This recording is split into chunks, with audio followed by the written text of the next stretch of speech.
Well, that transitions us nicely into our final segment here, which is 5 of the most frustrating things that online scrubby players tend to do. There's some of this. Did I just name all these, John? Because it seems Play like Mika, play Yuri. No. All right. So I know that the first character that comes to everybody's mind when you say this is Ken, and then a lot of this does stem from Ken stuff. But the first of them is wake up DP without good reason. You're gonna get this situation comes up so often. It's such a catch-all move. It's really strong, and if you're playing for short-term gain, it's like, yeah, there's a lot to benefit from a wake-up DP. As you go farther in, we just recently put together a tech video on how delayed grab on when you're the aggressor on wake-up is really effective against this, and it's one of the safest options you can do. It's going to shut down people that go to wake-up reversals all the time. But yeah, this is just something that you see people do, and there is a tactful way. Pros will wake up DP, but you better have good reason. You better be thoughtful. You better be knowing where you are in the match. You better have, maybe it's later on and you're going to use it strategically because you haven't done it in so long that people are not wary of it. But people that just use it as a crutch because they don't want to deal with Oki, it's super frustrating, especially when it works. The next one is somewhat like it. They'll whiff a move or put themselves at -2 and then go immediately into an invincible reversal or a super or whatever. But you see this, Ken is another one that does this kind of a thing a lot.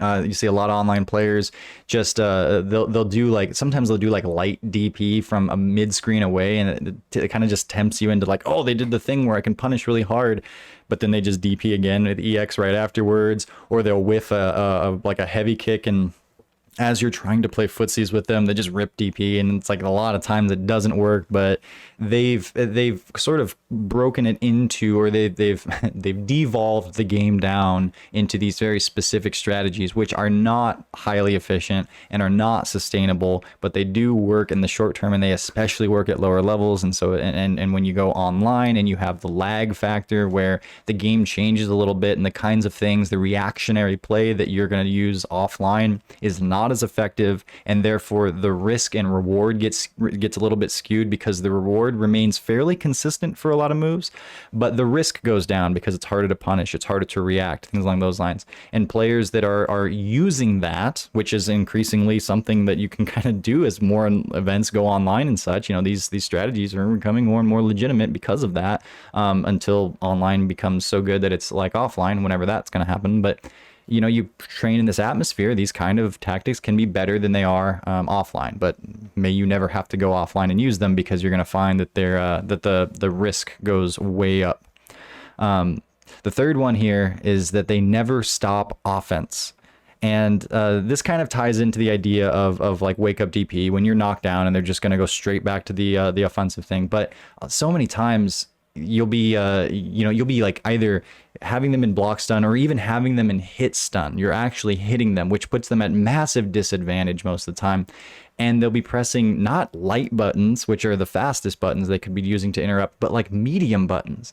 And this will blow up when you're trying to delay things and when you're trying to create frame traps. And if your timing's not on, or blame the lag or whatever, you really, very, very few situations should you ever be using medium buttons to interrupt people without very specific reason, especially if you're the one that's getting hit, and then they'll stop you just randomly get hit with a heavy punch or something like that in the neutral, and then you have a lot of advantage as the aggressor there, and so you take the space or something like that, and they're pressing medium punch and it works, and it's like, oh, it's frustrating. That's the kind of thing that you can absolutely blow up that happens the next time it happens. But man, I see that and I go, what are you thinking? Like, what? And you're not thinking, you're just thinking, I want to be on offense and I don't like this whole being on defense thing, so I'm going to push this button because I know it eventually leads to offense. Have you experienced that before? The best part is when you do a high level shimmy on someone and you're in their head and they do like something stupid like a wake up sweep or something like that, and you're just like, well, the call out flailed. Yeah, you just flailed and you did the dumbest thing possible, and it worked, and it got me, kind of thing. And you know what? Like, I mean, that is actually a very, and I know you and I are going to go here with this. Like, it's actually a very high level tactic if there's intent behind it. But if you just flailed and like you're like me and you try to do the V shift thing and you just botched it, but you did a stand heavy punch with Rose and then went into drill and then went into super and won. Well, you got to hold that sometimes. So yes, and like you're getting at, there is a scenario where when you're waking up and you'll wake up with like I think Nikali's standing or crouching medium kick is 7 or 8 frames, and there are situations where I'll use that because I do sniff out that they're going to be doing a shimmy, but that's a call out, and that's the nature of the SF5 wheel of options. You got to commit to something, and it's badass when you make that call out. But if you're just waking up with buttons and doing it, and it happens to work, it's like that's just a really frustrating thing to see because you're not engaging with me. You're not going through this real-time problem solving where I'm on one side and you're on the other. You're just doing the stuff and reactionary, instinctual to what you see on the screen, and it's like once removed from a computer that has a pattern, and so that's not as much as what we're sitting down to experience when we sit down to experience fighting games. Unless that really pisses off one of your best friends, and then you do it on purpose just to mess with them because you're going to get a salty text like afterwards or the next day, and you're going to be like, that stupid move, if it worked or it didn't, it was worth it because I really pissed off my friend who I think is awesome, but I just really want to annoy him. Then you do it. Yeah. Well, and then that's with total intent, and then I can't be mad at that unless I'm the one that's getting hit by it, and then I'm going to be super mad at that. The next one, and this is shout outs to both Mike and Mark from a discussion last night. I just recently added this one, and it's totally one, and I had not thought about it, but neutral jump as a shimmy, where you go into these reset situations. Maybe you do an air to air and then you land next to each other and they neutral jump, or you're just on wake up and they neutral jump on your wake up. Now I've done this kind of thing, and it is like what do they call it? Like the 101 shimmy, or like the day one shimmy. Yeah. Where it's not good because you're not able to block during any of it, right? And players that are good with their reactions will just DP or anti-air you pretty much every time. But it does lead for an entire jump-in combo, which is why it's very alluring. And it's like just let me set it up how you do this. It's effective, but you see it much more at like kind of diamond levels, and where you and I are at, like you're master, I'm grandmaster. Like you don't see it nearly as much from those kind of level of players because they realize that the risk reward's not great. But for a lot of our audience, they're not at the diamond levels or whatever. So it's effective at lower levels of play. So do it, kind of thing. And even at higher levels, you can bust it out periodically, basically, if someone doesn't kind of expect it. But you want to walk up in someone's face when you have Oki. And then right as you would normally like enter like a throw, you basically neutral jump with your character, depending on how floaty their jump is. And then you'll come down and if someone, went to tech throw, basically you'll land right on them and do a full jumping combo. So you basically want to jump pretty much right as they're waking up and they're about to throw tech. And like throws are 5 frames, I think, in Street Fighter 5. So like if you can get them to like, if you can jump on frame 3 or something like that of when they're doing their throw tech, like you should come down with a full punch. I love how this segment is 5 frustrating, scrubby things that people do online, and you're like, oh, that's really good. I love doing this all the time. Here's exactly how to do it. You'll get this much mileage out of it. Yeah. So, well, I mean, okay, they're scrubby and they're crappy because you and I have learned not to do this stuff at our levels of play. But it is important to go through these options at lower levels and fill them and see how they work, so that you know how to blow them up and you know why they're scrubby and like exactly how someone's going to be doing it. So it's when I tell someone how to do it, it's also like, well, now that you know how it's done, now that you know how the sausage is made, maybe you don't want to eat it. So there you go. All right. The last one I have here is that they'll play gimmicky games, and they'll boil things down into their into like kind of little binaries and such, and they're kind of usually fake. They're usually they seem like they're a 50-50, and maybe they are, but they're certainly not in the game player's favor. And this would be kind of enveloped in the idea of like maybe I'll do like when we whiff a move and then you go into the DP, and it's like you have this game of like, oh, you're going to try to punish and I'm going to beat your punish. And these are played off of tendencies that most people have, especially in the online world. So they're basically just exploiting those. But let me get into an example here. One of them that I've seen multiple Karen players do online throughout my career, and I'm sure some of the instances where I was getting matched up with the same guy, but it was like years later and the same tactic was coming out and he was still, you know, like raising up through the ranks, getting a diamond and stuff like that, is that they'll use her flying overhead move. It's the same move that's her DP, but it's when it's EX, it's DP. And when it's not EX, she kind of flies through the air with her hands, like kind of doing like the YMCA in this kind of rainbow arc at you.